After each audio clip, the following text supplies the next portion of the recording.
देखिए, हमारी एस्टिमेशन के मुताबिक हमारे तहसील में तकरीबन 2200 कनाल अराजी पर बंग की काश्त हुई है और उसमें से हम तकरीबन अभी तक 1700 कनाल ख़त्म कर चुके हैं।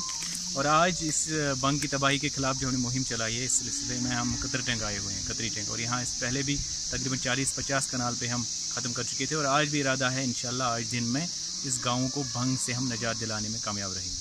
कुछ गलतियाँ हमसे हुई है और इंशाल्लाह उनको दूर करके अगले साल हमारा इरादा है कि मुकम्मल तौर पर हम बंग को ख़त्म करेंगे। वाइल्ड बंग बहुत ज़्यादा है हमारे तहसील में, तो इन दरिया के किनारों पे खासकर जहलम के किनारों पे है और इसको हटाना भी बहुत मुश्किल हो जाता है। लेकिन at the end of the day लोग इसको भी कल्टीवेट करते हैं, इसको एफर्ट्स लगाते हैं और फिर यहाँ से चर्स उठाते हैं। तो इसलिए हमारी कोशिश रहती है कि इसको भी मुकम्मल तौर पर हम साफ़ करें, क्योंकि हमारे पास पूरी एविडेंस है किस किस घर में कहाँ पे काश्त हुई है और इंशाल्लाह उन सब के खिलाफ हम ज़रूर कार्रवाई करेंगे। लेकिन बहुत सारे लोगों ने खुद भी ज़ाया की है और हम लोगों का भी शुक्रिया अदा करते हैं, लेकिन उसके बाद भी बहुत सारे लोग ऐसे हैं जो टस से मस नहीं हुए और हमें वहाँ पे आना पड़ा। हमारा बहुत सारा टाइम बर्बाद भी हुआ।